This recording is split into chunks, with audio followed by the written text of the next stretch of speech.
Is it a sin to play video games? So this has been discussed for quite a while in Christian circles, and as you can probably tell from this channel and what I have behind me on my wall, I don't think it's a sin to play video games. I believe that you can play video games as a Christian. That being said, there are certain objections that people have, and they are not completely out to lunch. I think it's worth addressing them so that we as Christians can play video games, enjoy them, but at the same time acknowledge where there might be some conflicts we might have with our faith and know how to keep everything in balance. So let's take a look at some of the objections that people have to playing video games and games like Skyrim in general.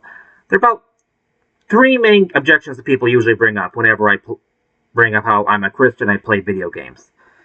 Number one, video games are full of immorality such as violence, impurity, and paganism and swearing.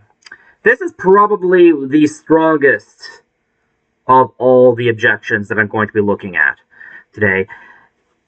Look at Skyrim. There is violence in Skyrim.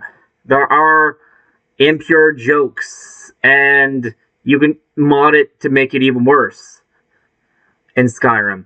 And spoiler alert, Romans 1:26-27, some of the marriage options in Skyrim don't exactly line up with a biblical worldview. And that's to say nothing about how the entire all the religious systems in Skyrim are literally pagan, based off of a pagan philosophy and a pagan worldview, that if you learn to think like that, it does challenge and displace Christianity, because it does introduce you to rival philosophies. Here's the thing. If we followed this logic and say absolutely no, can't have this ever, then by the same logic we would also have to stop studying ancient Greek and Roman classics, because all the objections to that you can make to video games apply to Greek and Roman classics, which have been supported by the church and have been sponsored by popes, and even secular philosophy, and even Protestants have sponsored the study of the classics throughout the centuries. So, for example, look at the Iliad. Have you ever read the Iliad? It is far more graphic than anything in Skyrim. Like, I've read the Iliad, actually, and I've had to read it for a course in university, and it goes in immense detail about how the spear goes in through the eye, comes out the other side, and the blood is spilling everywhere, and there's, like, paganism and a pagan worldview about the power of the gods, how the gods are fighting each other. All of that is in classics, yet Christians have been studying the Greek and Roman classics for centuries. And the church leaders have taught people the classics for centuries. But here's the thing, and this is something I want to give a bone I want to throw to people who are objecting to video games, is that the church didn't just say, oh, go read classics, no problem whatsoever. It did not say that, but it did say, okay, you are introducing yourselves to pagan worldviews. Even in Greek philosophy, there's like talk of reincarnation and stuff like that. And you're learning about all this immorality and this nationalism and paganism. It needs to be balanced out with studying of Scripture. I remember reading one of the ecumenical councils. I believe it was, I think the second or third, or maybe the fourth. Again, one of the Lateran councils that actually discussed this very issue. And what it recommended was that when studying the classics, after a certain point of time, you need to start opening up your Bible and to balance that out, and so you don't just get consumed in a pagan worldview and a pagan ideology with philosophy and the classics. And that is something that I strongly recommend. If we want to be Christians and video gamers, you know what that means we're going to have to do? It means we're going to have to be Christians and video gamers. It means we're going to have to be intense Christians. We need to be reading our Bibles every single day. if we're going to be playing video games, because those problems that people say are in video games are actually problems, and we should be aware that we can't take those things into our lives. So essentially, but the church has provided a solution to that when it came to the classics, and it applies to Skyrim.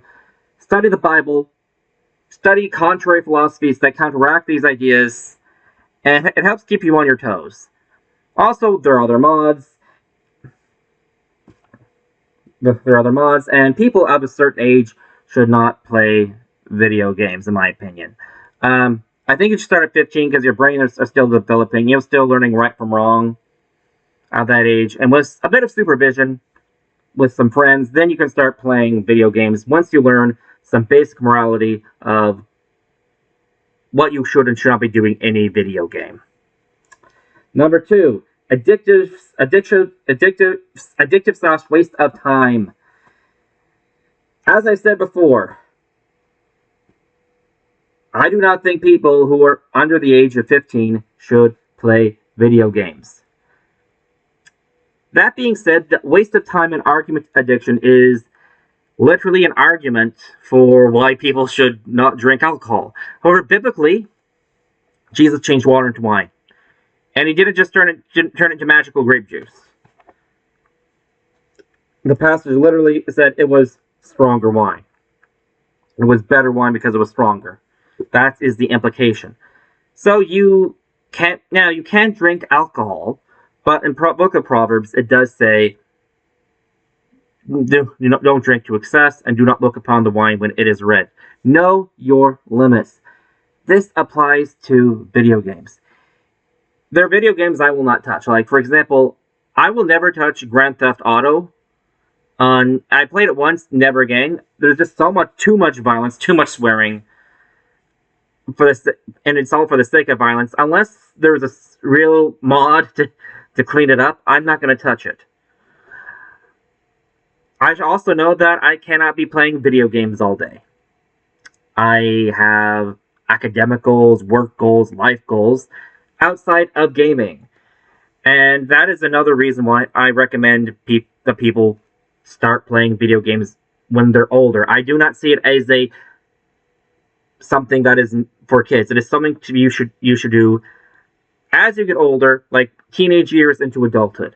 I started playing video games later, and I find having had a life outside of gaming helped me appreciate the nuances of video games even more. So again, time yourself. Every now and then, you can binge on a video game once in a while, but it's not something you should be doing every day or every night. And parents who are letting their kids just go wild in video games, sorry, you're not doing your kid any favors. Moderation is key. Balancing it, especially with a strong Christian prayer life, is key to being a good Christian video gamer. Third and final objection that people have to video games is that it is just for children. Everything I just said tells you how ridiculous that is. I remember getting teddy bears as a little kid, and I do not remember talking about teddy bears being addictive. I do not hear people talk about how I might potentially learn violence or paganism from teddy bears.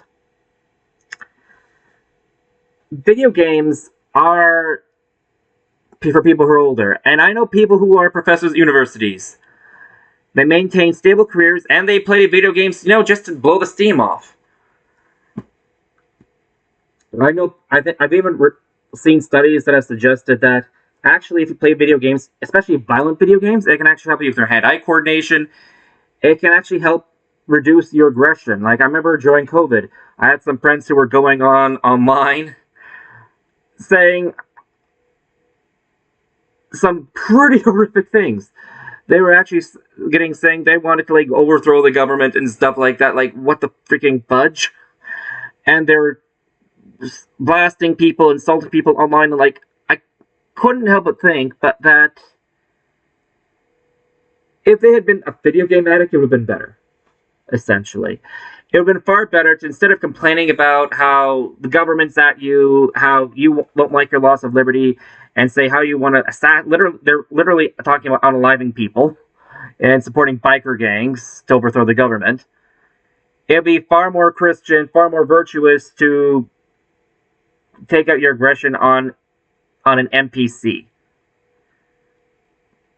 Because I might be questionable whether or not some of this is bad influence, but that behavior was literally some of the behavior that video games are supposed to be bringing about.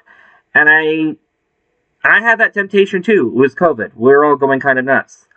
And one of the things I did help keep myself under control, under a lot of high-stress situations, was video games, especially Skyrim. There's even now the option of having video games as being a social thing. You can play online. That's how I got into video games. My friend invited me over, had me play with them. You can also play online with multiplayer games now, so it can be social and it can help you get out of your bubble. If you know your limits, balance it with other things in your life. Keep in mind it is a game. Don't take it too seriously. Start at an appropriate age and balance it, especially with a strong Christian prayer life, which honestly we should be doing anyway. So, and just as a final note, one of the reasons I like video games and I'm very much into them is that something I've noticed that once you turn 18, there are not a lot of quote-unquote age-appropriate hobbies that do not involve spending huge amounts of money and or committing fornication in some fashion. I'm not going to go to the bar because I don't want to spend huge amounts of money on alcohol and hanging out with people who are swearing, who are really in real life swearing and cussing and doing who knows what all the time. Meanwhile, I found that there actually is there are Christian gamers on social media you can talk to. There are people who are traditional Catholic like myself who are gamers. It's not something that should dominate your life. It's not something that you should let consume you. It is but as a game, as a hobby, to take the pressure off. Like sometimes I just play video games for an hour, then do my work. It really helped take the pressure off. It's done me a lot of good, and I don't necessarily argue it is a great path to virtue. I am arguing that as a hobby, within the right bounds, with moderation, it's just like anything else. Anyway, no, it's not a sin to play video games. It can actually, if used properly, it's like other hobbies, other things, or forms of recreation. It can help you de-stress. And it's arguably an affordable alternative to the bar for adults, in my opinion. And a far tamer version, at that I might add. Anyway, God bless, have a great day, and go play some Skyrim, and if you ever get a chance to check out an SSPX church, I'm a traditional Catholic, SSPX, make sure to check it out. God bless.